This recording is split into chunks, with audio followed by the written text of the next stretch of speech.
Getting a car.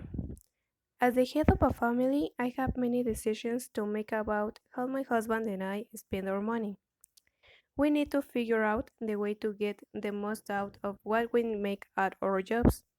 Currently, my family is trying to decide whether or not to get a car. There are many different factors involved in making this decision. My family includes three people: me, my husband, and our son. Both my husband and I work during the week. I am a doctor, and he is a teacher. We both work near our house and need to get to our offices in the morning and come back home at night.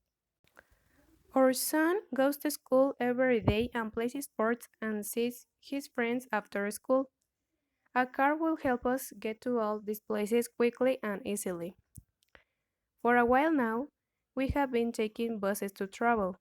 This was fine before my son went to school. Taking a bus does not cost very much money.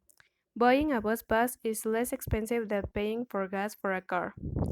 Cars also need to be repaired and maintained, which costs money too. Riding the bus is hard, though, because we do not have personal control over it. The bus travels on its set route, and it is sometimes late or slow. It doesn't run all the time, especially at night. Riding the bus makes it hard to change our plans. So, we are thinking about getting a car. How do we choose what kind of car to get? And how do we get it?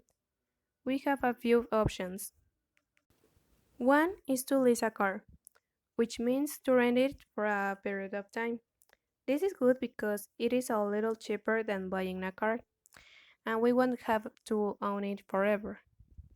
But the downside is that the car won't be ours, and if we keep it for very long, it will end up being more expensive than if we had bought a car.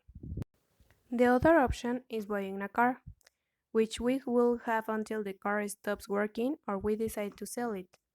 If we buy a car, we will have to decide whether to get a new or used car.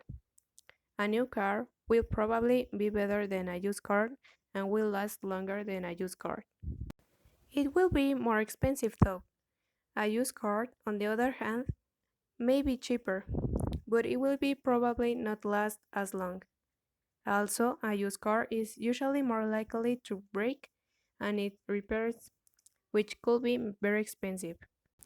The decision will have to come down to how much money we want to spend and how long we want to keep our car. We also need to consider what we will use the car for. Day to day, we need the car to get to and from work and school. We will also use it to run errands and do things like buying groceries, going to the doctor, or going out to eat at restaurants. We also like to travel and visit our family, some of whom live far away. Visiting them can sometimes mean long trips, and we may want to take suitcase with us. This means that we will need a car that has enough space to carry our things. We also live in a place where it is raining in the summertime and snowy in the wintertime, so we will need a car that can drive in rain and snow. If we got a car that will slide around or get stuck in bad weather, we will not be able to drive at all if the weather were bad. This will be bad for us, as we want to drive at any time that we need to, whether we decide to lease or buy. Choose need or use. We will have a car to drive. As a family, we need to weigh our options and decide what is the best for us.